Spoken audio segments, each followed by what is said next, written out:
Deixa eu começar logo aqui a nossa aula. Pronto. Pessoal, eu vou dar início aqui à nossa aula. Essa aula aqui é basicamente a aula 2 de eletroquímica, né? A primeira aula mesmo de fato. Teve a apresentação da disciplina, depois teve uma aula gravada, e agora essa é a segunda aula, né? Na nossa contagem aqui. Antes de iniciar a aula, eu queria fazer algumas perguntas para vocês aqui, beleza? Eu queria perguntar para vocês se vocês já estudaram em Físico-Química 2 ou foi Físico-Química 1. Se vocês já estudaram delta G, potencial químico, essas coisas aí, me falem aí. A energia de Gibbs, sim. Esse potencial. Agora o potencial é mais ou menos assim, a parte do potencial, mas a energia de Gibbs, ok. Tá, beleza então. Porque é o seguinte, a nossa primeira aula foi basicamente uma revisão bem geral sobre pilhas, né? Que a eletroquímica é uma coisa bem geral sobre pilhas. E aí a aula de hoje é uma continuação dessa abordagem mais geral, só que a gente vai ver talvez algumas coisinhas interessantes que a gente não vê muito no curso de Química Geral. Então já puxando para o lado de Físico-Química, assim. E aí as próximas aulas que eu vou falar mesmo de equilíbrio eletroquímico e falar de da termodinâmica dentro da eletroquímica, é que a gente vai de fato estar falando de físico-química. Beleza? Então a aula de hoje, a gente vai dar como eu estou falando, uma abordagem aí sobre as pilhas ainda, falando algumas coisas interessantes, como eu disse. E aí, à medida que for prosseguindo o nosso conteúdo, a gente vai dando um enfoque físico-químico para o negócio, tá? Então, então por isso que eu fiz a pergunta para vocês em relação à energia livre de Gibbs. Para mim não ter mais ou menos uma ideia, uma noção de se vocês tinham visto ou não. Então, em breve aí, nas próximas aulas, a gente vai estar dando uma abordagem, vai estar fazendo uma abordagem termodinâmica aí das pilhas, beleza? Para quem não assistiu a nossa aula 1, é importante assistir para dar uma revisada. A gente está falando aqui de eletroquímica, né? Para quem não. Às vezes a pessoa só viu no ensino médio, não viu nas disciplinas de química geral, ou às vezes já viu estudando sozinho, não lembra de alguns termos, tá? Então essa parte inicial, ela é uma parte. Ela é mais questão de termos, tá? De conceitos, assim, Capriche, que é um pouco confuso. capriche. Capricho Como é? nisso aí, porque eu não, capricho nisso aí, porque eu não aprendi nem no ensino médio, no superior ainda não, a gente ainda não viu junto, assim, direito, conciso, então, tá aí, nos seus ombros, sua responsabilidade, daí sai bem consistente pra gente, porque a gente não sabe, não. Tá, beleza, vou tentar, vamos lá. Força, garoto, confiamos em você. Vamos lá. É,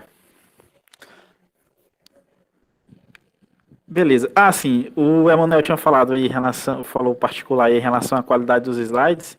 É, depois que vocês baixarem, que eu mandar para vocês, vocês deem uma olhada. Se tiver muito ruim, eu aumento depois a fonte, modifico o fundo do slide. É porque no vídeo ele não fica muito nítido, mas o slide mesmo quando eu mando, dá para ver legal a princípio. Então, qualquer coisa vocês me avisem aí depois também, em relação à nitidez, em relação à nitidez do slide, beleza? Tá. Então, nós estamos estudando sistemas eletroquímicos, beleza? Então, estamos estudando sistemas eletroquímicos.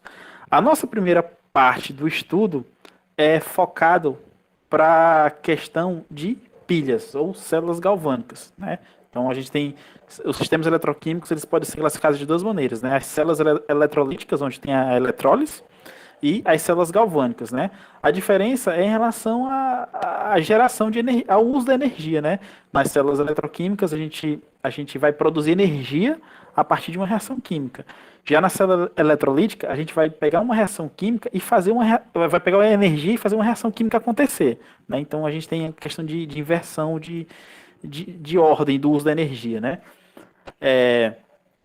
Só que a gente vai focar aqui agora nessa aula de hoje, a gente não vai falar de células eletrolíticas agora, né? Eletrólise é só lá no final. A gente vai focar aqui na parte de células galvânicas, que são as pilhas, beleza? Essas pilhas, eu já mostrei na aula passada o jeito, ou mais ou menos o esquema geral com que elas são montadas, né? A gente tem lá os dois compartimentos que tem a solução. Cada solução tem um eletrodo imerso, né? Que esse eletrodo, na verdade, é uma chapa, uma barra de um determinado metal que está imerso na solução. E aí a gente tem um fio externo que para fechar o circuito, por onde os elétrons irão percorrer. Então, a gente tem toda aquela questão do esquema geral de uma pilha, né? Então, isso aqui não é segredo para vocês, tá? A questão do esquema geral da pilha. Só que na nossa abordagem existe um ponto fundamental dentro da abordagem das pilhas. Que ponto fundamental é esse? É que as reações que acontecem ali dentro, tá? Que são reações redox, ou seja, são reações de oxirredução, elas podem ser expressas como uma diferença de duas meia-reações de redução. E cada uma definida por um par redox. Aí alguém já pode falar, professor, eu estava entendendo até o começo, mas agora eu já não entendi mais. Porque é o seguinte, no nosso esquema lá das pilhas, a gente vai tratar cada compartimento de maneira específica, ou com uma reação específica. Tá? Então, o compartimento da esquerda vai ter determinada reação. O compartimento da direita vai ter outra determinada reação. E aí a gente vai pegar essas duas reações e fazer um somatório geral para obter a reação global daquela pilha, daquela célula galvânica ou daquela pilha. Tá? Então, como que funciona isso? Geralmente, essas semi-reações, elas são expressas através da reação de redução. Tá? Aí alguém já vai ter dúvida, vai falar assim, professor, mas não acontece uma reação de oxidorredução, não acontece uma reação de redução num compartimento e de oxidação no outro? Aí eu vou dizer, exatamente, acontece isso. Só que as reações, como elas são mostradas nos livros, nas tabelas, elas são mostradas através das reações de redução. E aí, dependendo do esquema da pilha, a gente vai inverter uma dessas reações de redução para poder depois somar com a outra reação de redução e obter a reação global. Tá? Então, para não ficar muito confuso, o que eu estou querendo dizer? Que é listado, tá? Geralmente nas pilhas é listada todas as reações, ela na forma de uma reação de redução. Mesmo não acontecendo a redução, mas ela é mostrada como uma reação de redução. Aí cabe a gente, com conhecimento técnico de química, saber que aquela reação ali, saber manusear aquela reação, para transformar ela numa reação de oxidorredução, numa reação de oxidação, a fim de obter uma equação global. Tá? Então já a gente vai ficar mais claro isso, tá? Outra coisa, foi mostrado também na aula passada, essa questão aqui do fluxo de elétrons, né? Eu falei para vocês que a gente tem os eletrodos que estão imersos aqui em soluções. Num em um determinado eletrodo acontece oxidação, no outro eletrodo acontece redução. Esse processo aqui de oxidação e redução, como vocês sabem, ele ocasiona um fluxo de elétrons, né? Alguém está perdendo elétron e o outro alguém está recebendo elétron, né? Esse alguém que eu falo são espécies químicas. Então, se alguém está perdendo elétron e outro alguém está recebendo elétron, isso aí significa que tem o quê? Tem um fluxo de elétrons, né? E aí, esses eletrodos, eles têm uns nomes técnicos, né? Que é o ânodo, né? O eletrodo negativo, e o cátodo, o eletrodo positivo. Tá? E os sinais aí estão de acordo com recebimento ou doação de elétrons. Também falei na aula passada. Tá? Numa pilha, aqui já vai um primeiro conceito importante. Ó. Numa pilha, o cátodo, ele tem... Deixa eu pegar aqui a caneta, gente, para a gente não se perder. Numa pilha, cadê a caneta? O cátodo, ele tem um potencial de redução mais elevado do que o ânodo. Tá? Então, essa aqui já é uma primeira informação para a gente. Tá? Daqui a pouco, eu vou abordar isso aqui com calma para a gente entender. Então, eu queria deixar para vocês inicialmente essa informação, que um cátodo tem um potencial de redução mais elevado do que o ânodo. Aí daqui a pouco vai fazer sentido essa afirmação aqui. Eu não vou falar agora não. Tá? Pronto. Professor, Pode falar. é uma dúvida assim gramatical com relação ao nome cátodo e ânodo. É opcional utilizar o acento para cátodo e para o ânodo? Rapaz, isso aí é uma boa, porque tem livros que utilizam o acento, tem livros que não. Aí tem gente que chama catodo, aí tem outros que chamam cátodo. Eu particularmente, é uma questão que eu não sei te dizer. Não chamando de catodo, tá bom demais. Porque eu falo cátodo e ânodo, né, com acento, mas eu vejo muito, até nas aulas de analítica também eu vi muito cátodo e anodo. Estranho. É estranho. É estranho. Mas fica a critério. Mas é estranho mesmo, porque a gente tem livros que apresentam a grafia com acento e sem acento, é verdade. Uhum. Tá, beleza. Então, aquele slide anterior, né, foi só para falar da questão do fluxo de elétrons, para falar também que os compartimentos das células das células galvânicas acontecem reações específicas, e essas reações específicas são chamadas de semi-reações. E que as reações das pilhas, elas são listadas através de reações de redução, tá? Já esse outro slide aqui, eu vou comentar com vocês aqui, é a questão de tipos de pilhas, tá? Só para a gente dar mais uma relembrada em relação a tipos de pilhas. O tipo de pilha mais comum aqui na química para a gente são aquelas nas quais os eletrodos estão mergulhados em eletrólitos diferentes, né? Esses eletrólitos vocês vão lembrar lá dos cursos iniciais de química geral, né? Eletrólito quer dizer uma espécie que quando ela se dissolve, ela favorece, na verdade, na dissociação, na dissolução, acontece uma dissociação, ou seja, acontece formação de íons, né? Então, por exemplo, você pega o NaCl. Quando o NaCl eu vou dissolver em água, ele vai se dissociar, né? Vai quebrar o NaCl. Então, vai formar cátions Na+, e ânions Cl-. Então, aquilo dali... Então, a gente pode classificar o NaCl como um eletrólito. Por quê? Porque ele é uma espécie que, quando ele se dissolve, ele forma entidades com cargas, que são os íons, né?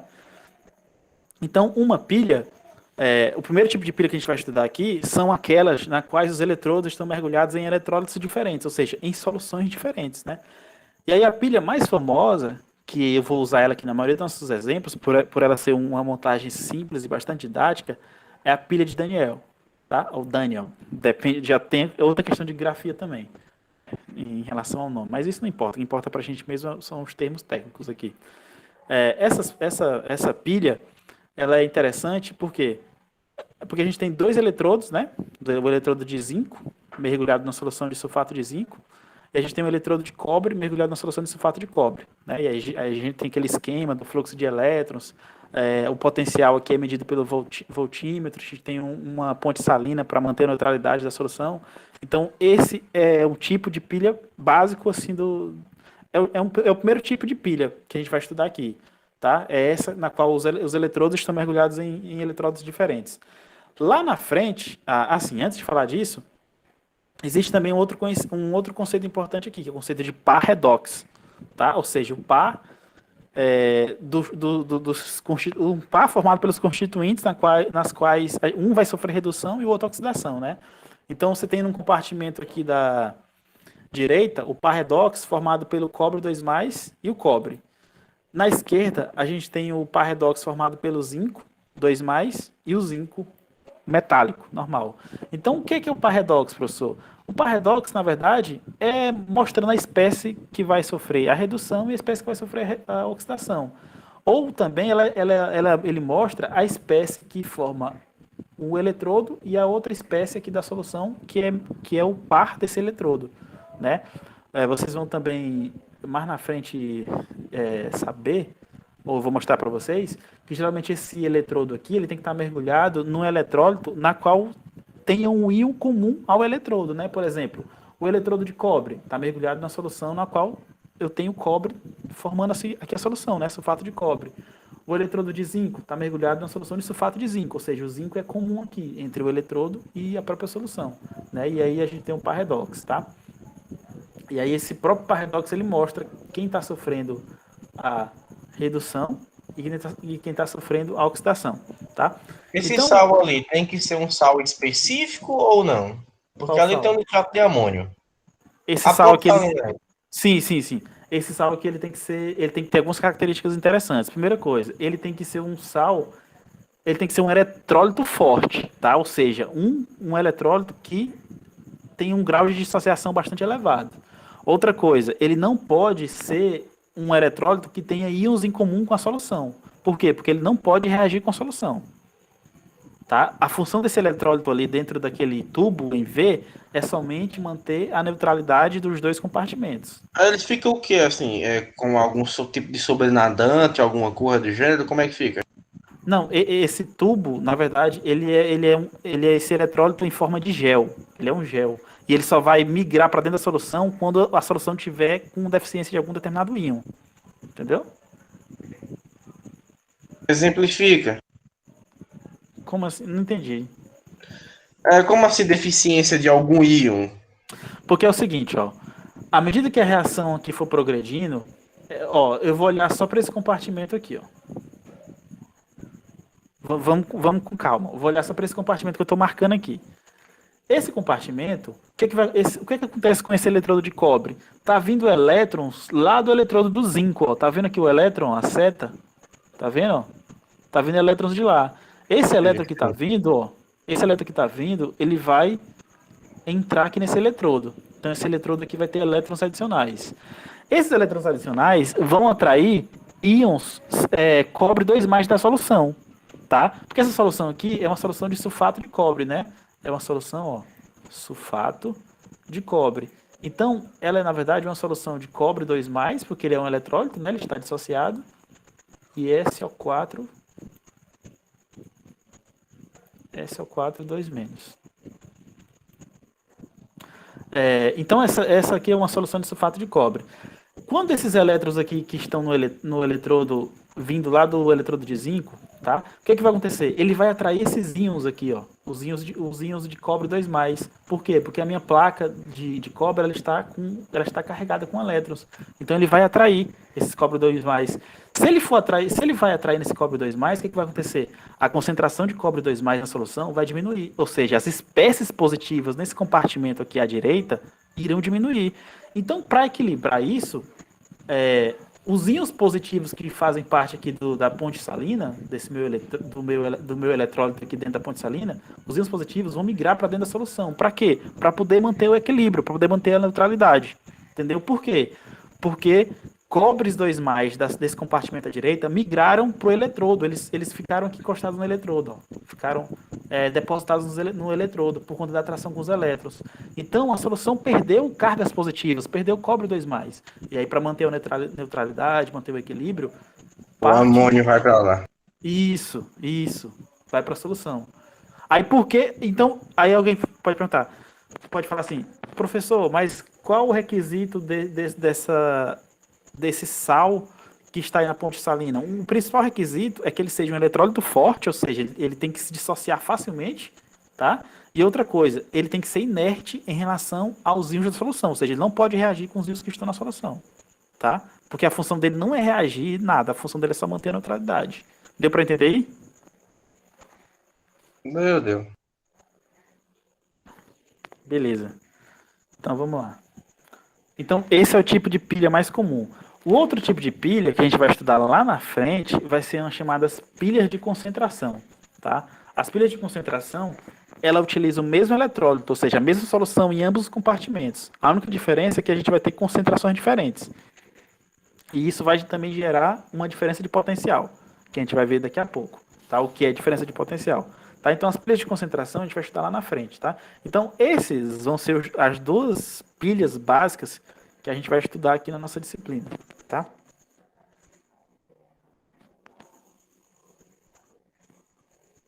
Alguém tem mais alguma pergunta? Deu para entender essa parte aqui? Tá tranquilo? Tranquilo, professor. Tá. Beleza. Dentro dessa nossa abordagem, a gente vai continuar com a pilha de Daniel aqui, tá? Como a nossa principal ferramenta de estudo, de análise. A gente vai estudar outra coisa aqui, dentro dessa parte, dentro dessa pilha, que é o chamado potencial de junção líquida, tá? Eu não falei muito dessa pilha aqui, algumas coisas bem específicas aqui na própria aula de hoje, porque eu já tinha falado de maneira razoável na aula passada, alguns termos técnicos aqui. Tá? Então, a aula de hoje eu estou tentando abordar mais coisas complementares que eu não havia falado na aula anterior. Tá? Esse potencial de junção líquida é uma coisa interessante. É o potencial que vai surgir devido à interação desse sal que está aqui na nossa ponte salina com os próprios íons da solução. Tá? Então, essa interação entre essas duas soluções, ele vai gerar uma coisa chamada de potencial de junção líquida, tá? Isso acontece justamente por conta dessa interface. Então, a interface entre o gel, que forma a ponte salina, e a solução mesmo, na qual tem os eletrólitos. Então, essa diferença entre essas interfaces vai gerar um potencial, que é chamado potencial de junção líquida. Geralmente, esse potencial, ele mede de 1 a 2 milivolts, ou seja, ele é um potencial bastante pequeno, que geralmente não é levado em consideração nos experimentos assim, normais. Aí por que eu estou falando? Porque se você fizer um experimento bastante rigoroso do ponto de vista eletroquímico, você vai ter que levar ele em consideração, esse potencial, beleza? Só que para nossa sorte, ou para a sorte de quem trabalha com eletroquímica e com essas medidas, geralmente esses potenciais de junção líquida, eles de líquida praticamente se cancelam, tá? Porque a gente tem os dois potenciais em cada eletrodo, né? Então a gente tem meio que um cancelamento, beleza? Então eu estou falando desse potencial de junção líquida que acontece por conta dessas interfaces, né? Só para mostrar esse slide, para mostrar para vocês que existe, mostrar mais ou menos a faixa de valores e também falar que eles praticamente se cancelam, porque eles acontecem nos dois eletrodos, tá? Nos dois eletrodos não, nos dois compartimentos. Então você tem meio que um cancelamento, beleza? Isso, tranquilo. Ei, professor. Pode falar. Boa noite, pessoal. Bom, Boa noite, professor. A espessura da chapa de zinco e de cobre, ela vai influenciar na velocidade do fluxo de elétrons aí? não influencia não. Essa superfície de contato, né, Arnaldo? Isso, também. Assim, não influencia. Não influencia.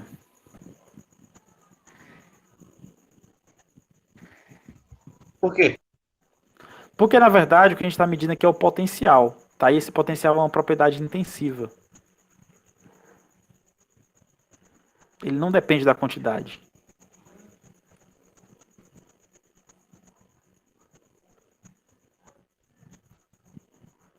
Deu para entender aí? Repete aí, tem um barulhinho aqui, eu acabei perdendo. Porque o que a gente está medindo aqui, na verdade, a nossa propriedade de interesse que a gente está medindo aqui é o potencial, tá? O potencial eletroquímico ou o potencial do próprio eletrodo. E esse potencial, ele é uma propriedade intensiva, tá? Ele não depende da quantidade. Ah, não é extensivo, entendi. Isso, ele não depende da quantidade. Lá na frente a gente vai ver isso aí também. Então pode ser um fragmento, pode ser uma chapa de 2 centímetros, 3 centímetros, não vai fazer diferença. Isso, não vai fazer diferença. Valeu. Tá, beleza. Então, a gente acabamos de falar aí da questão do potencial de junção líquida, né? Que acontece devido à interface lá do eletrólito da ponte salina com a solução.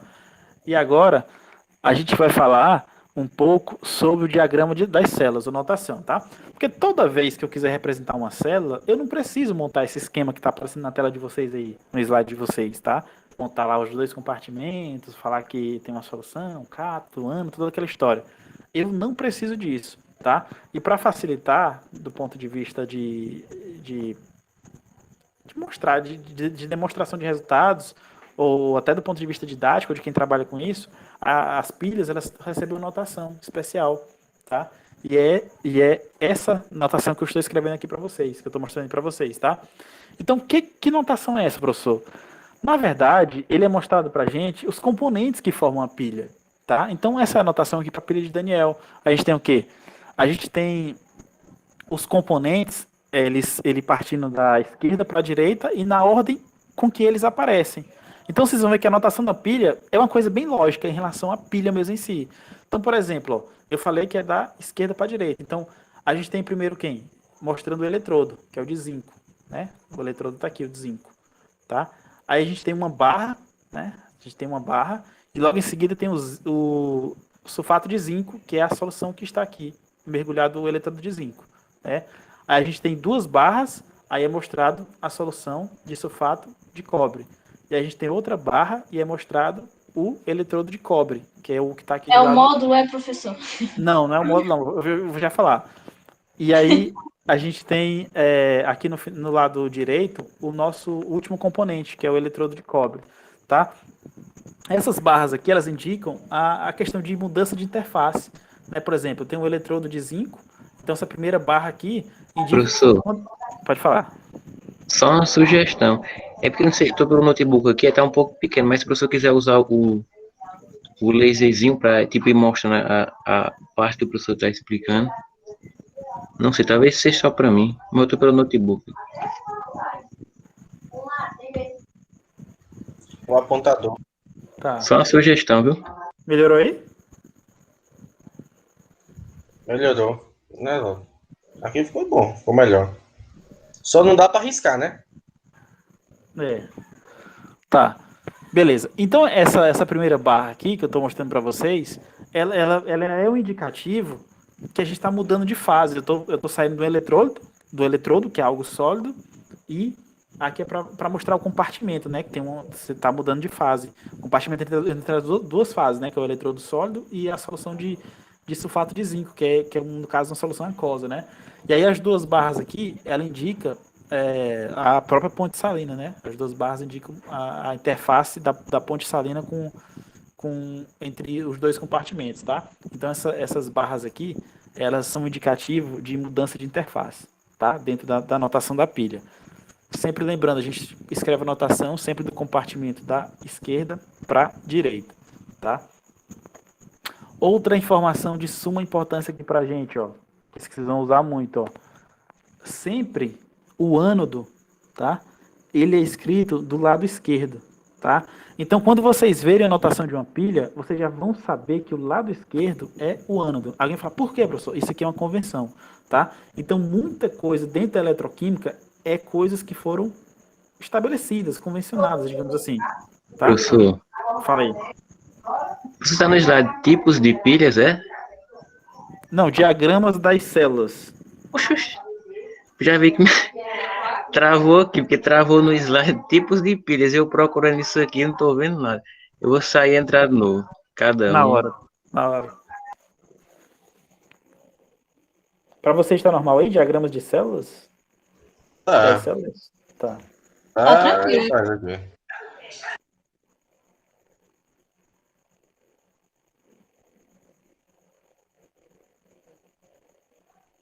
Beleza. Vocês conseguiram entender, gente? Essa parte aqui tá tranquilo também, não, sem nenhuma dificuldade, tudo sossegado? Tranquilo. Agora sim. Tá. Então, Adalto, é isso aí que eu tava comentando. Ó. O diagrama das pilhas aqui, ela é organizada de acordo com o aparecimento dos componentes da esquerda para a direita. Essas barras aqui indicam as mudanças de fase, né? Você tem o zinco, que é o eletrodo, é o sólido. Aí a barra indica que você tem uma mudança de fase aqui para o outro compartimento, que já tem uma solução de sulfato de zinco aquosa, né? E as duas barras lá indicam a questão da ponte salina, e assim por diante. E o ânodo, né? Ele sempre aparece aqui do lado esquerdo, na anotação da pilha, tá? Então isso é algo que foi convencionado, tá? Então muita coisa na eletroquímica é convenção, tá? Estabeleceu-se que vai ser assim e é assim que acontece, tá? Fica até uma conversa meio estranha, né? Fica tipo aquela história, eu sei que é assim, como é? Não, eu ia falar uma piada, mas vai atrapalhar o entendimento de vocês. Fala logo. Tá, mas muita coisa é assim, tá? Em relação à convenção, certo? Aqui também é mostrado para a gente, para vocês, uma anotação da pilha de concentração, que eu vou falar lá na frente. Então, muitos diagramas de pilha, ele escreve, além da fase, escreve as concentrações aqui, ó, tá? Ele escreve as concentrações, tá? Então, na pilha de concentração, como o próprio nome fala, a concentração ela tem uma relevância bastante importante, tá? Então, por isso que nas pilhas de concentração, a própria concentração tem que estar dentro da anotação da pilha. Já nas pilhas normais, né, fica meio que a critério. Se você quiser usar a anotação, você usa. Se você quiser usar a concentração dentro da anotação das pilhas, usa. Se não quiser, não tem problema. Porque geralmente a gente estabelece condições padrões, e aí a condição padrão é estabelecer que a concentração é 1 mol por litro, então fica meio que subentendido, tá, em relação a isso. No caso aí, professor, é a representação do esqueminha que está do lado, né? Isso. Aí alguém vai falar assim, professor, por que é importante eu ter entendimento dessa notação? Porque geralmente nos trabalhos, em artigos ou em questões, geralmente nem sempre é mostrada a pilha para vocês, é mostrado o esquema. E aí, a partir do esquema, vocês devem saber, a partir do diagrama, vocês devem saber montar o esqueminha da pilha, né? Ou a partir da pilha, vocês devem saber montar o diagrama da pilha, a notação, tá? Então é importante ter meio que esses dois conhecimentos aí. Era isso que eu já ia comentar. Pode falar. Era isso que eu já ia comentar, por isso que eu queria saber. Aí que para fazer a transição tanto do esquema para representação escrita como o contrário. Isso. Então, de novo, você começa a escrever notação do compartimento da esquerda para a direita. Então, tipo, o compartimento da esquerda aqui é quem? É a parte que tem o zinco, né? O eletrodo de zinco com sulfato de zinco. Então, tá aqui escrito da esquerda. E aí você vai percorrendo na ordem com que eles aparecem, tá? Até chegar no final lembrando que os eletrodos, eles, por convenção, eles ficam nos extremos, né? Você tem aqui o primeiro eletrodo de zinco e no final o eletrodo de cobre. E aí, dependendo do compartimento em que ele se encontra, você escreve ele dentro da notação, beleza? Pessoal, aí, se a gente observar aqui pelo que eu entendi, está em sentido horário, né? Tanto o fluxo de elétrons, tanto no esquema como na representação por escrito. Isso. Faz todo sentido. Mas isso aí, se tiver representado do inverso também, eu vou ter que seguir a regrinha aí, né? Primeiro do lado esquerdo, começando, né? É porque isso aqui vocês vão ter que ter cuidado, gente. Porque geralmente a pilha, por convenção, ela é escrita nesse sentido, tá? O ânodo, que é o eletrodo que vai acontecer a oxidação, ele é escrito do lado esquerdo. Por convenção, a gente estabelece isso, para não ter essa confusão. Porque esse conteúdo, essa parte de eletroquímica, ela já é tão confusa em relação a termos, em relação a sinal, que aí por isso que existe toda essa convenção para tentar minimizar os erros, de interpretação. Por isso que tem toda essa questão organizacional, digamos assim. Entendeu?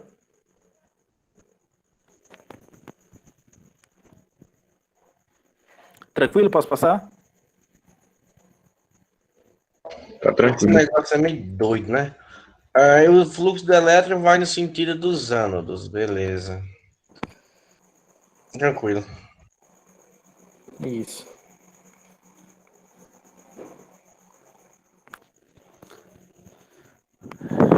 Tá, beleza. Então, aqui nesse slide, eu tô somente repetindo, né, de novo a pilha de Daniel, com anotação, tudo bonitinho. E a gente vai falar agora, das reações, tá? Das reações que acontecem dentro da pilha, tá? A gente tem a reação da pilha. A gente sempre admite, eu vou mudar aqui o laser e passar para caneta. Se ficar muito ruim, vocês me avisam de novo que eu volto. A gente tem aqui a questão da reação da pilha, tá? A gente vai trabalhar agora com a reação especificamente, tá? A gente admite, então vocês vão lembrar sempre dos nomes que eu já estou falando para vocês. Admite, por convenção, então toda aquela questão de critérios que são estabelecidos, sem muito porquê. É questão mesmo de convenção para poder tentar manter o negócio organizado.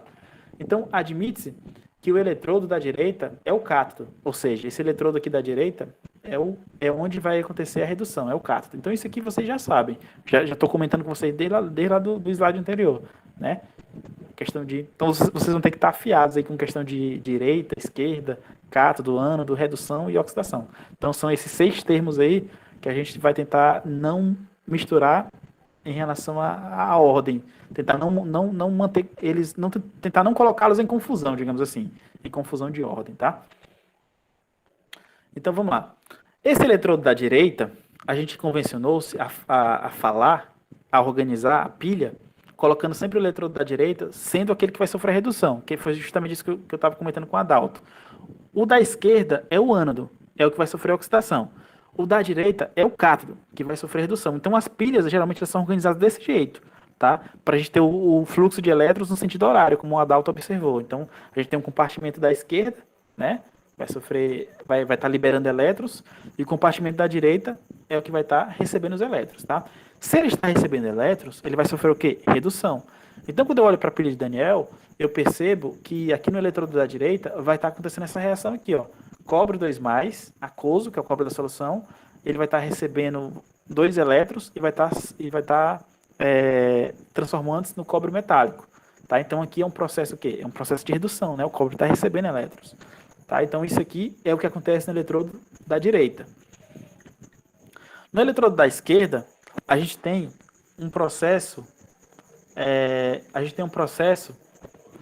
similar, tá? Aqui é onde vai ter a confusão. A gente vai ter um processo similar, na qual o zinco 2+, ele vai receber 2 elétrons e vai formar o zinco sólido, tá? Alguém vai falar assim, professor, mas o senhor falou que na reação da esquerda acontece uma oxidação. E essa reação que tu está mostrando aí é uma redução. Então, o que está acontecendo? Para mim poder ter a representação correta da reação global da pilha, essa minha equação aqui de baixo, eu preciso fazer um artifício com ela, eu preciso inverter. Por quê? Porque ela representa a oxidação. Só que nas tabelas que são fornecidas para a gente, as reações elas são organizadas como reações de redução dos eletrodos. Mesmo o eletrodo ali na minha pilha não sofrendo redução, mas a reação que é me fornecida pelas tabelas, pelos handbooks, elas são como reações de redução. Então eu preciso inverter, tá? Alguém fala, professor, por que você não inverte a de cima? Vai inverter a de baixo? Porque a de baixo é mais bonita? Não, porque a de baixo é a que representa o eletrodo da esquerda. E o eletrodo da esquerda é o que sofre oxidação. Então ele não vai estar... o zinco não vai estar recebendo elétrons, tá? A gente vai ter o contrário, a gente vai ter o zinco doando elétrons. Então essa reação aqui de baixo, que eu estou marcando, ela vai ter que ser invertida. Então vai ser o quê? Vai ser zinco sólido, formando o zinco 2+ aquoso, mais 2 elétrons, que são os elétrons que são liberados. E aí no final... peraí, só um minuto. Já, Manuel. E aí no final, quando eu faço a somatória das duas equações, das duas semi-reações das semicélulas, eu vou ter a reação global da pilha, tá? Pode falar aí, Manuel. Tem como tu voltar nos slides para aquele que tem uma seta apontando o ângulo da esquerda? Rapidinho. Aqui. Ah, tá. Eu jurava que essa seta aí, ela tava em cima do negócio da direita aí. Por isso que eu fiquei bugado lá. Volta lá agora. Volta lá agora. Mas eu acho que foi isso aqui que a gente errou naquela questão que a gente viu, porque a gente considerou a equação de redução. Mas beleza, assim. Aí a gente invertendo ela. No caso, se a gente tivesse lá o valor do potencial lá, ele invertiu o sinal também? Invertiu, isso, né? Inverte o sinal, inverte. Tu vai mostrar isso pra gente aí agora? Assim? Vou, daqui a pouco eu mostro. Beleza. Tranquilo. É só isso mesmo. Tá? Então aqui, nesse... porque o que o professor falou das tabelas, né? Tabela de potencial de redução, né? Que o professor estava falando. A tabela. Isso. E ela aparece desse jeito aí mesmo. Foi até uma pergunta que eu estava discutindo com o professor. Porque ele estava mostrando a oxidação. Ao contrário. Aí eu perguntei pro professor, era o professor Igor. A gente estava vendo esse assunto. E aí ele disse que era a inversão mesmo. Que na verdade era a inversão, que é como o professor está dizendo. Isso, eu vou inverter. Mas só que tem uma questão aqui, ó, que eu vou falar para vocês agora. Eu vou inverter a reação, mas o sinal do potencial nem sempre eu preciso inverter. Vai depender de como que eu vou calcular o potencial. Beleza? O jeito que eu vou mostrar para vocês não vai precisar inverter. Mas lá na frente, para não causar confusão, eu vou mostrar com calma. Tá? Então, de novo, é justamente isso. Todas as tabelas para a gente, todas não, a maioria das tabelas de livros e de handbooks, né, que são aqueles livros com os dados de experimentos, né, onde a gente consulta o valor, é feita uma listagem para a gente das reações de redução, tá? Alguém fala, professor, por que não é listado a reação de oxidação? Não, porque convencionou-se a listar de redução, tá? Tudo é convenção, que eu falei para vocês. Só para padronizar. Isso, padronizar. E aí só que agora é onde vai ter que ter o feeling do químico, onde vai ter que ter o conhecimento técnico do químico, né? Porque tá tudo tabelado, tá tudo organizado, tudo já foi dado pra gente bonitinho. Só que se você não souber trabalhar, você vai errar a questão, vai errar o experimento, vai errar qualquer coisa relacionada a isso, tá? Porque é onde chega o conhecimento químico, é nessa parte. Tipo, eu sei que é reação de redução. Só que eu sei que aquele eletrodo naquela pilha não está sofrendo redução, ele está sofrendo oxidação. Então eu vou ter que fazer o quê? Vou ter que pegar a reação e inverter. E somar com a outra lado de redução de fato. E aí eu vou ter a reação global. Então não tem segredo. Tá? Aí é onde chega aquela parte que eu falei de organização. Beleza? Alguém fala, professor, mas como é que você sabe que o zinco é que estava sofrendo oxidação? Porque ele está aqui no eletrodo da parte esquerda. Né? E aí a gente por convenção, a gente vai fazer essa inversão. Aí, tipo, eu olho aqui para a notação da pilha mesmo, aqui, ó, eu consigo detectar. Se eu olhar só para o esquema geral aqui da pilha aqui de baixo, ó, que eu mostrei para vocês, ó, também a gente consegue verificar que o zinco é o ânodo, tá? Por conta daquilo que eu tinha falado para vocês, a questão do lado esquerdo. Então, tanto nas duas representações, tanto na representação mesmo dos eletrodos submersos nas soluções, quanto na representação simplificada aqui do diagrama da pilha, eu consigo ter essa interpretação de quem que é o ânodo, de quem que é o cátodo, tá? Beleza. Outra coisa que eu queria falar para vocês aqui é o seguinte: dentro dessa pilha, né, a gente tem a questão dos elétrons fluindo, né, de um eletrodo e indo para o outro, né? Ou seja, eles fluem aqui do ânodo, né, para o cátodo, né? Esse fluxo de elétrons, ele é ocasionado por uma diferença de potencial entre os eletrodos, tá? Então a gente tem uma diferença de potencial aqui entre os eletrodos, que a gente denomina de força eletromotriz, que a gente vai comentar lá depois, quando a gente for falando da termodinâmica, de onde é que aparece esse negócio aqui. A gente vai tentar fazer umas deduções aí para a gente poder entender de onde é que aparece, tá? Então, a princípio, nesse momento aqui, a gente só precisa ter o conhecimento que essa diferença de potencial é que vai ocasionar esse fluxo de elétrons. E eu também consigo medir esse fluxo de potencial, esse fluxo de elétrons, né, que é a diferença de potencial, consigo medir através de um voltímetro. Ele vai fazer... O fluxo de elétrons aqui vai ser quantificado através do voltímetro, né? E aí, para a pilha de Daniel... Eu aprendi a mexer no voltímetro, bicho. E aí isso aí lá nas disciplinas de analítica, para vocês, quando voltar ao presencial, se vocês pagarem alguma analítica experimental que tenha experimentos de eletroquímica, vocês vão mexer com isso daí, tá? Na parte a gente já cobrou para Igor. Ele já garantiu que vai complementar a carga horária com essas práticas. Tá, vocês têm que fazer a parte de experimentos de eletroanalítica. Acho que vai ter titulação, potenciometria, essas coisas aí. Acho que dá para fazer no laboratório. Então, basicamente essas coisas, tá? Medidas de pH também, utilizando a eletroquímica, que eu vou mostrar para vocês aqui, mas na prática vocês vão fazer lá com ele também. Então, quando eles fazem a medida aqui do potencial, né, a diferença de potencial, com voltímetro, para a pilha de Daniel, ele consegue medir, ele mediu basicamente esse potencial como sendo 1,10 volts, né? Também na temperatura de 298 Kelvin e com as concentrações molares iguais aqui para os dois compartimentos. Aqui eu só estou adiantando um pouquinho para vocês, né? À medida que for progredindo no conteúdo, a gente vai voltar a falar de força eletromotriz, tá? De diferença de potencial. Certo. Tá.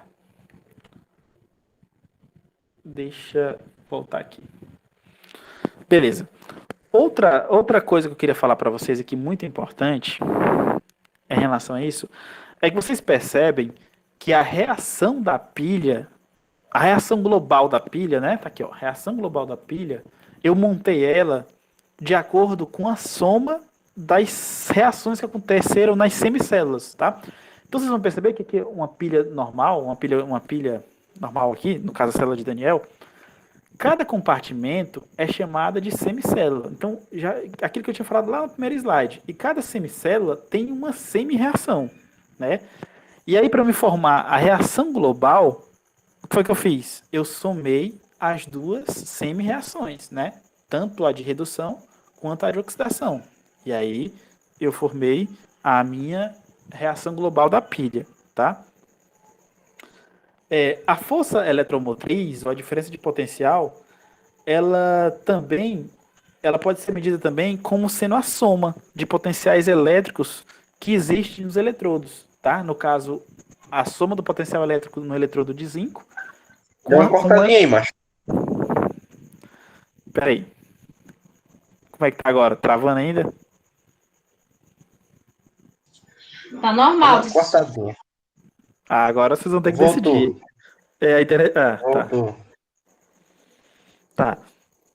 Eu tinha falado para vocês que a reação global da célula é a soma das duas reações que acontecem nas semicélulas, né? Cada compartimento aqui da minha pilha é chamado de semicélula e existe uma semi-reação dentro dessas semicélulas, tá? Então, a reação global é obtida através da soma.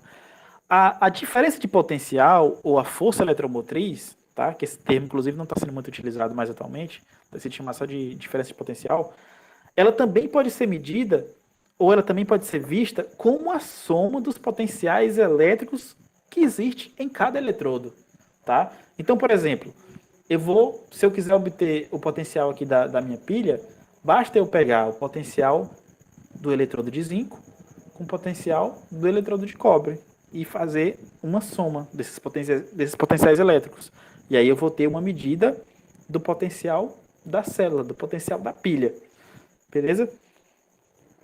Só que aí alguém vai perguntar, professor, então existem esses valores tabelados aí do potencial do eletrodo de zinco, do potencial do eletrodo de cobre? Existe? Existe, esses valores tabelados. Só... Falei.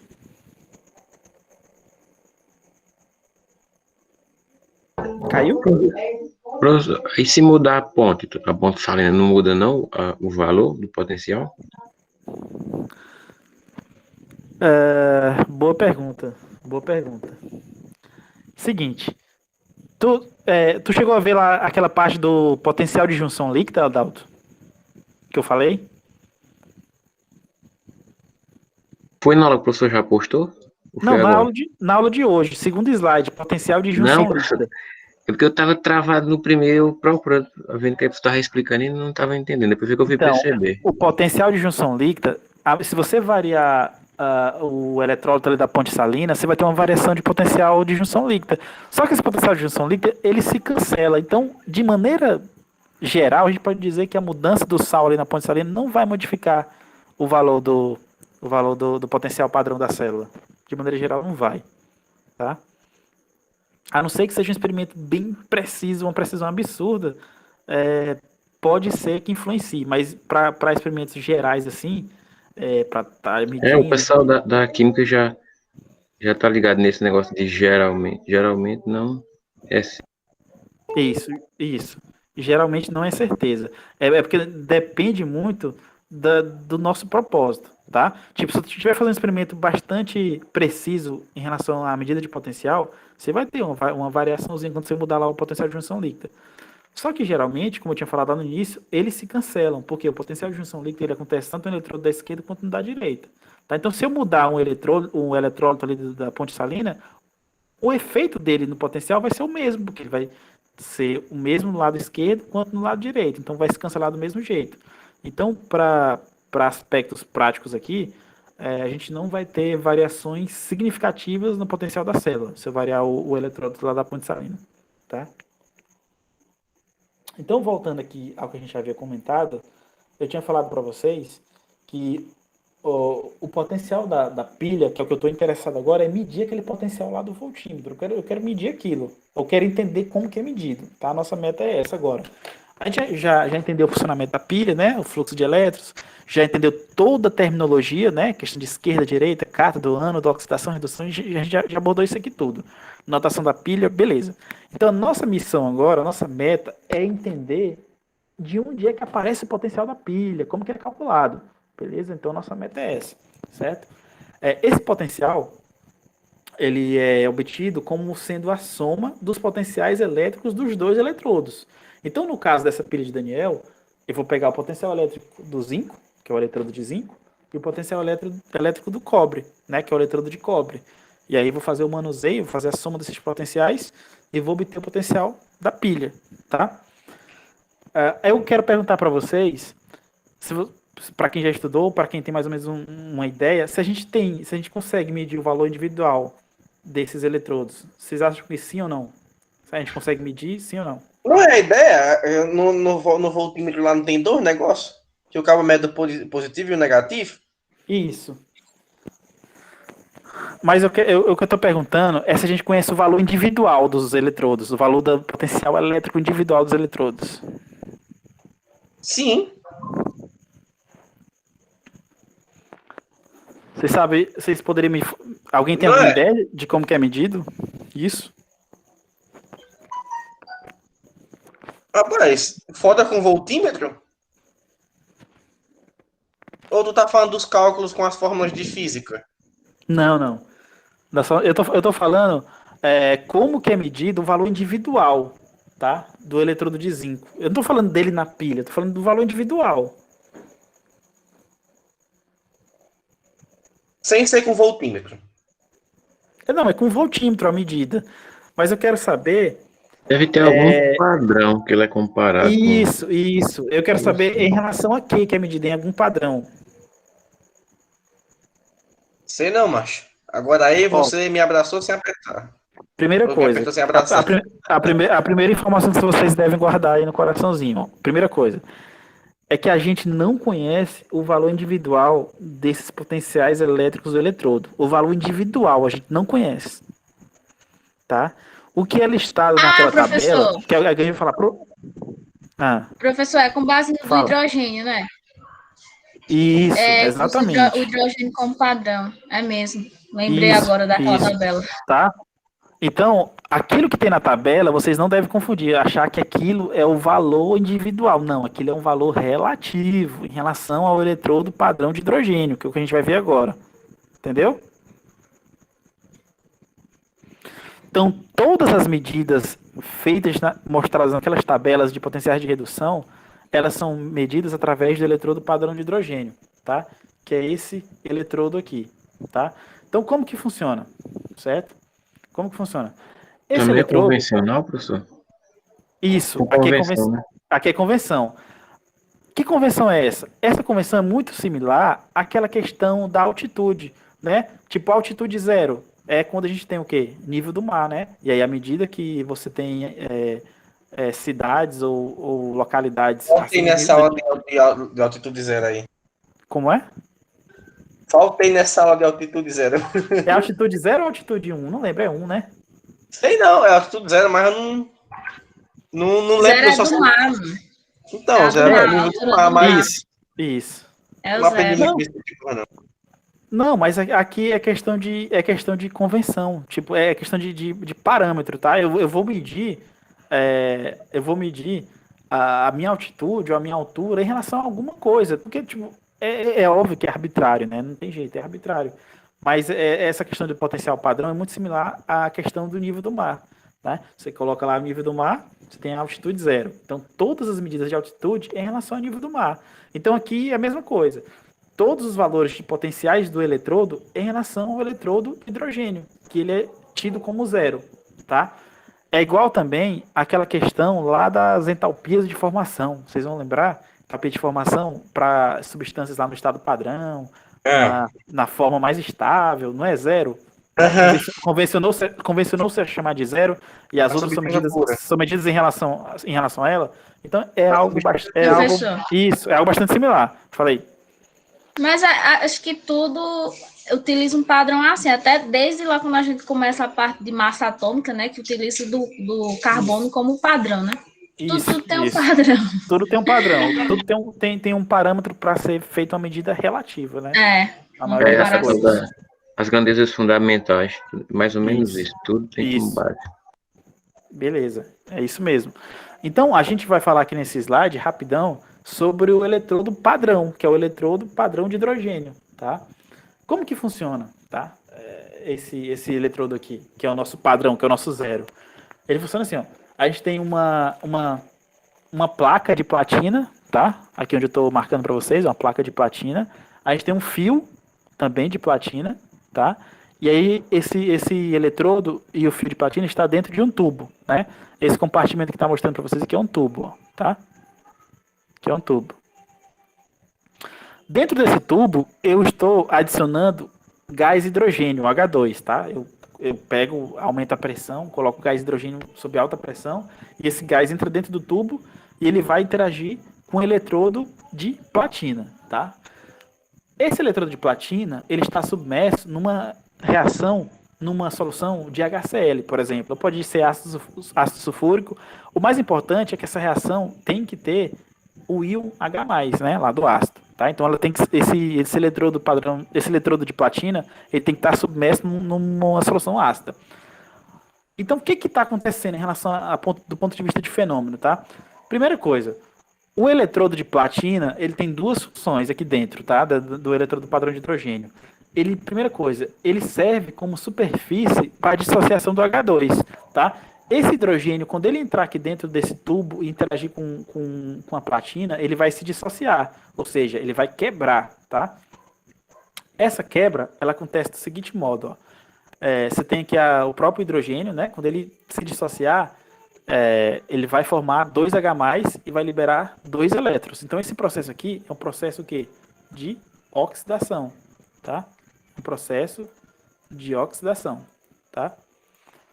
Outra função do eletrodo de platina ele serve como condutor elétrico para o circuito externo. Então, esse fio de platina aqui, ó, ele está levando... Deixa eu pegar aqui, ó. Esse fio de platina que eu estou riscando aqui para vocês, ó, ele serve como condutor elétrico. Então, os elétrons que vão ser provenientes aqui, vão ser gerados aqui na platina, ele vai percorrer esse circuito aqui, tá? Então, ele tem essas duas funções. Vocês vão perceber que o esquema geral é meio chato, é meio complexo de entender. Só que no final... Rapaz, você não fio terra isso aí, ó. Só que no final, ele... Que história é essa? Só que no final, ele vai chegar... Não, fio terra mesmo. Eu sei, o de aterramento daqueles estabilizadores antigos. Tranquilo, tá? Então, beleza. Então, essas eu mostrei aqui para vocês as duas funções do eletrodo de platina, tá? Só que eu falei que pode ter a dissociação do H2. Tranquilo. Só que também pode ter os próprios íons H+ aqui da solução, tá? Os íons H+ aqui da solução, ó, eles podem pegar os elétrons que vão ser formados, que vão estar aqui no eletrodo de platina. Então, quando ele pegar esses elétrons aqui, capturar esses elétrons, eles vão estar formando H2, tá? Então, a gente tem aqui também um processo de redução, tá? Ali tem aquele M ali é o que mesmo? Eu me perdi aqui. É a molaridade, concentração Beleza, molar. e por que de um lado tu tá usando a concentração molar e do outro lado tu tá utilizando a pressão? Porque aqui é um gás, H2 é o gás, e aqui é o HCl aquoso. Oxe, bom. Entendeu? Eu entendi, mas nunca tinha visto desse jeito aí, não. É, diferenciado. Todo dia um chute na resposta. Então, em resumo, o que é que eu estou querendo dizer para vocês, gente? Que o hidrogênio, o eletrodo padrão de hidrogênio, ele pode funcionar como cátodo e como ânodo, beleza? Então, vai depender da organização dele dentro da pilha. E aí, convencionou-se a chamar, né, a medir o potencial de redução para o eletrodo padrão de hidrogênio como sendo 0 volts.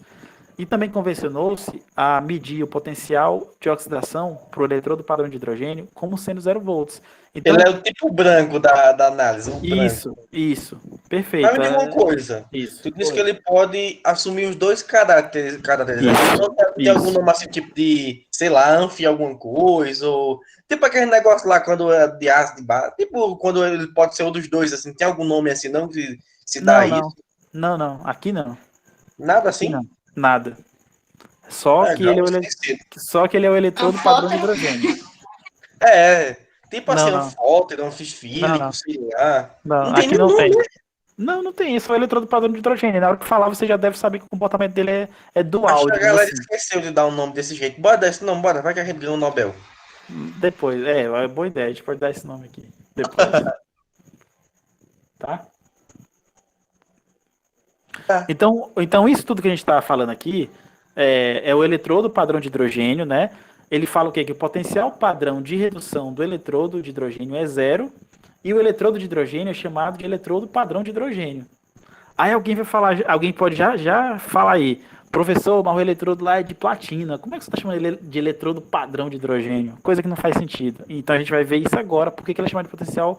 Por que ele é chamado de eletrodo padrão de hidrogênio? A gente vai ver no slide seguinte. Tá? Então, qual a informação importante para vocês aqui nesse slide? é que ele é o nosso referencial. Todos os potenciais padrões de todos os eletrodos são medidos em relação a ele e o valor dele é zero, beleza? Convencionou-se a chamar de zero o valor desse potencial, desse eletrodo aqui, tá? Antes de voltar nesse slide, eu vou pular aqui e mostrar esse videozinho para vocês aqui. Eu não sei nem se vai abrir, tá? Ei, falta muito aí, bicho? Ah, Tá falando muita coisa ainda? não, falta pouco. Beleza. Vocês têm aula agora, compromisso agora? Não, Ou eu tô tentando fazer minha janta ainda. Não, Eu eu vou só mostrar aqui esse vídeo e mais uns 2 slides a gente encerra, tá? Beleza. Então esse vídeo aqui, ele mostra o comportamento do eletrodo padrão de hidrogênio. Ó, vocês percebem que aqui em cima, ó, eu tenho uma fonte de hidrogênio, de H2, ó, e ela vai se depositar aqui no eletrodo, ó, tá? E esse eletrodo, ele vai ter uma coisa interessante, ó. Esse gás hidrogênio aqui, que é a fonte de hidrogênio, ela está sob alta pressão, tá? Então a gente vai ter uma quantidade muito grande de hidrogênios entrando aqui nesse tubo. O que vai acontecer? Esses hidrogênios, eles vão se depositar aqui na platina, vão formar uma fina camada de hidrogênio. Então é como se a platina ela tivesse uma superfície toda recoberta de hidrogênio. Por quê? Porque eu tenho bastante hidrogênio entrando em contato com a platina. E a platina ela vai servir, ela vai adsorver, tá? Que aqui, inclusive, é a questão lá de adsorção que a gente vai estudar lá na frente.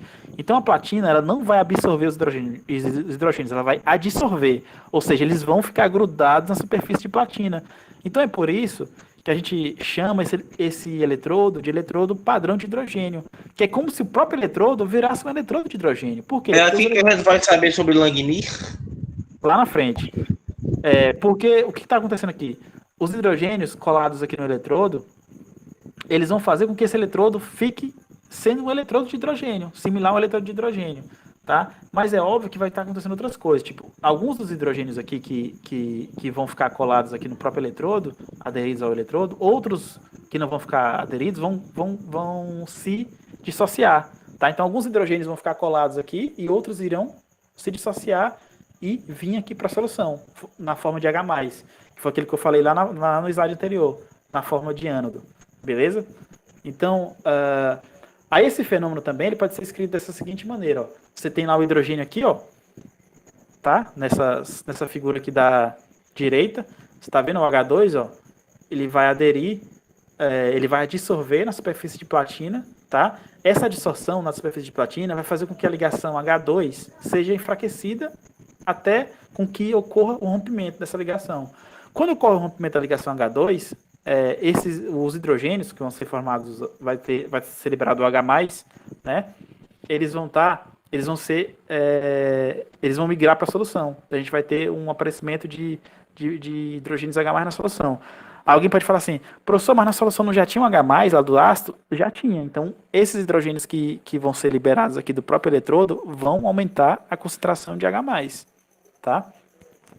E aí também, esse elétron que vai ser perdido da ligação H2, ele vai ser conduzido pelo próprio fio de platina lá pro ambiente externo, para ter o fluxo de elétrons externos, beleza? Professor, pode falar. Em relação ao hidrogênio e à platina, é quimissociação ou é só processo físico mesmo? Não, processo físico mesmo. Tá. Me aceita aí no telefone, não, por favor? Rapaz, já aceitei. Ah, valeu. Já aceitei. Deixa eu perguntar uma coisa para vocês. Vocês já estão cansados? Ainda dá para me falar mais 10 minutos de aula? Ou a gente encerra por hoje e eu gravo para vocês e mando durante a semana? Como é que tá aí a questão do cansaço de vocês? Não, termina logo isso aí. Gravar não. Grava não. Termina logo isso aí. Tá. É porque, assim, o gosto de assistir uma aula gravada não é o mesmo de assistir ela ao vivo, não. Pô. Falo pra claro. você que eu mesmo pirando. Claro. Beleza, então eu agora vocês vão ter. Porque o Leandro falou que grave que é melhor. Aí eu não sei. Eu vou terminar essa aqui logo, aí eu gravo a outra aula, eu gravo, para ficar equilibrado aí, tá? Beleza, então eu vou sair dessa questão de eletrodo padrão de hidrogênio, já mostrei mais ou menos o mecanismo que acontece, mostrei que ele é igual a zero. Então agora a gente vai cair nas pilhas que tem eletrodo padrão de hidrogênio, para a gente poder determinar o valor relativo dos eletrodos, tá? Então vamos lá. Nessas duas pilhas aqui, ó, vamos com calma. Essa primeira representação aqui da pilha que eu estou mostrando para vocês, da esquerda, eu tenho uma solução de sulfato de zinco, né? Eu tenho o zinco, o eletrodo, e do outro lado eu tenho o eletrodo padrão de hidrogênio, né? Naquele mesmo esquema. O H2 gasoso sendo injetado aqui no tubo, aqui o eletrodo de platina, uma solução ácida, no caso HCl, ou seja, o eletrodo padrão de hidrogênio. Vocês vão perceber que o eletrodo padrão de hidrogênio, aqui, ó, ele está onde? Ele está na esquerda. Ou ele está na direita. Beleza? Ele está na direita. Ele estando na direita, ele atua como cátodo, né? Beleza? Agora aqui, no outro esquema, eu tenho o eletrodo padrão de hidrogênio numa pilha na qual ele está interagindo aqui no caso, a gente tem uma pilha formada entre o eletrodo padrão de hidrogênio e o eletrodo de cobre, né? Tá aqui o eletrodo de cobre, bonitinho, e tá aqui a solução de sulfato de cobre. E agora o eletrodo padrão de hidrogênio, ele está onde? Na esquerda, tá? Se ele está na esquerda, ele está atuando como um ânodo, beleza? Então eu estou mostrando para vocês que dependendo do arranjo, da combinação, ele vai poder atuar de diferentes maneiras, beleza? E aí, quando é medido lá no voltímetro, ó, mediu lá no voltímetro, na primeira pilha aqui, ó, deu 0,76 volts, tá? Esse valor de 0,76 volts é atribuído ao eletrodo padrão de zinco. Por quê? Porque o eletrodo padrão de hidrogênio é atribuído valor zero. Então, o valor que é medido aqui nesse voltímetro é atribuído ao eletrodo padrão de zinco. Ao eletrodo padrão de zinco, não, ao eletrodo de zinco. Agora, quando eu vou para outra pilha, a pilha aqui do lado direito, e faço a montagem, tudo lá bonitinho, vocês vão perceber que no voltímetro aqui, ó, foi medido 0,34 volts. Esse valor aqui refere-se ao potencial elétrico aqui do eletrodo de cobre. Por quê? Porque o potencial aqui do hidrogênio é atribuído como sendo zero. Então, as medidas que aparecem aqui no voltímetro é do eletrodo que foi montado em relação ao eletrodo padrão de hidrogênio. Se o eletrodo padrão de hidrogênio é zero e foi medido no voltímetro 0,34, quer dizer que o potencial ali do eletrodo de cobre é 0,34. Beleza? Professor, não entendi não, bicho. Explica de novo, por favor. O que foi que tu não entendeu? Qual parte específica? Esse negócio aí. Por quê? De por que deu. Pode explicar de novo essa parte aí? Ó, vamos lá. Vou falar devagar agora. Aqui são dois arranjos de duas pilhas, na qual eu utilizo o eletrodo padrão de hidrogênio nos dois casos, tá? Vocês vão perceber que nesse caso aqui da esquerda, tá? No caso da esquerda, tá? Então, para mim não ficar falando esquerda, direita toda hora, eu vou mudar a cor da pilha, a cor da tinta. Então, nessa pilha aqui que está marcada em azul, ó, nessa pilha aqui marcada em azul, vocês estão percebendo uma coisa importante, ó. Vocês estão percebendo que o eletrodo padrão de hidrogênio, ele está onde? Está na direita, tá? O eletrodo padrão de hidrogênio está na direita. Na esquerda, eu tenho um eletrodo de zinco. Então, aqui eu vou ter um fluxo de elétrons, tá? Saindo do zinco, indo lá para o eletrodo padrão de hidrogênio, normal. E aí, lá no voltímetro, foi medido o potencial de 0,76. Mas eu sei que o potencial padrão do hidrogênio é zero. Então, aquele 0,76 que foi medido lá, ele refere-se ao potencial do zinco, do eletrodo de zinco, tá? Então, lá nas tabelas... Agora foi, meu patrão. Então, lá nas tabelas de potenciais de redução, quando aparecer aquele valorzinho lá, foi por quê? Porque ele montou uma pilha semelhante a essa, com eletrodo padrão de hidrogênio, e aí, à medida que aparecer no voltímetro, ela é atribuída somente ao eletrodo de zinco. Por quê? Porque o outro é zero, então... subentende-se que o outro vai ser o valor que está mostrado no potencial, beleza? Então, outra informação importante, o eletrodo padrão de hidrogênio aqui está na direita. Se ele está na direita, ele está funcionando como cátodo, beleza? Agora eu vou para outra pilha, tá? Deixa eu mudar aqui a cor da tinta. Nessa pilha aqui que eu estou marcando em lilás agora, tá? Nessa pilha que eu estou marcando em lilás, o eletrodo padrão de hidrogênio, ele está na esquerda agora. Se ele está na esquerda, ele está atuando como ánodo. Beleza? Está atuando como ánodo. E aí, quando a gente faz a montagem da pilha, bota a ponte salina, fecha o circuito aqui, tá? Para ocasionar o fluxo de elétrons e mede no voltímetro, eu medi 0,34 volts. Que A medida é gente essa? vai aprender assim como selecionar o sal que dá para utilizar em determinada situação? Tem uma tabela para esses sais também que a gente pode utilizar? Para ponte salina? Isso. Não. Eu posso trazer para vocês depois uma lista dos mais comuns, mas não existe muita tabela em relação a isso. Né? Aqui, a função da ponte salina é só função mesmo técnica, digamos assim. É química também, mas ela não tem muito critério, não. Os critérios são aqueles que eu te Assim, falei. por exemplo, se eu tiver o nitrato de amônio aí e tiver outro nitrato, no caso nitrato não, se eu tiver um tipo de nitrato e outro tipo de sal, para saber em qual eu devo escolher melhor, sei lá. O requisito é sempre o eletrólico mais forte, aquele que tem o maior grau de dissociação, basicamente isso. Tipo, utilizam bastante também o KCl, entendeu? Cloreto de potássio, utilizam bastante também. Tá? O nitrato de sódio também utilizam bastante. Beleza? E aí quando foi feito aqui, voltando aqui à nossa pilha, quando foi fechado o circuito e foi medida no voltímetro, verificou-se uma medida de 0,34 volts, que é a diferença de potencial. E aí, como a gente atribui o valor de zero aqui para o eletrodo padrão de hidrogênio, então admite-se que esse 0,34 refere-se ao eletrodo de cobre. Então, lá nas tabelinhas de potenciais de redução que existe nos livros aí, os handbooks, esses potenciais que foram medidos, estão mostrados na tabela, eles foram medidos nesse esqueminha aqui, sempre em relação ao eletrodo padrão de hidrogênio. E lembrando, o eletrodo padrão de hidrogênio ele é bastante versátil. Ele pode atuar como cátodo e como ânodo. Então é um eletrodo versátil, digamos assim. Tá? Aqui é a questão dos vídeos, depois eu vou passar nos slides para vocês assistirem com calma aí. Tá? E eu vou encerrar aqui a aula de hoje, gente. Eu vou encerrar a aula de hoje. Então, a próxima aula que eu vou postar para vocês vai ser uma aula gravada, tá? Para a gente poder ganhar tempo e a gente não ficar só nos nossos encontros síncronos aqui, senão a gente não vai bater carga horária da nossa disciplina nunca, beleza? Por mais que as aulas gravadas não sejam as melhores do mundo, mas vai ser necessário fazer dessa forma. Tranquilo aí, todo mundo? Não, macho, não é de ser bom ou ruim, não. É porque, acho que, assim, é opinião mesmo, minha, assim. Aula... Não. A minha opinião é que a aula. Não, a questão de ruim que eu digo é por conta de não ter interação. Eu acho a aula gravada ruim também. Pra mim, que vou gravar, eu acho ruim gravar. Se eu for assistir, eu acho ruim assistir. Eu prefiro desse jeito aqui, né? Mas, infelizmente, a gente não tem grade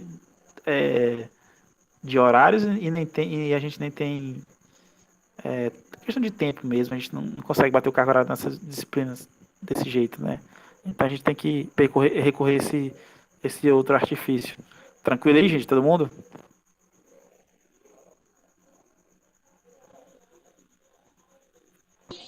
Ok. Beleza, gente. Então amanhã já vou tentar postar essa aula aqui, a gravação, para vocês reassistirem, reverem quem ficou com dúvida. Quem não assistiu vai poder acompanhar, vou estar postando os slides também. E desejando boa noite para vocês aí, uma boa semana para todo mundo e até a próxima, até mais. Valeu, cheiro. Valeu.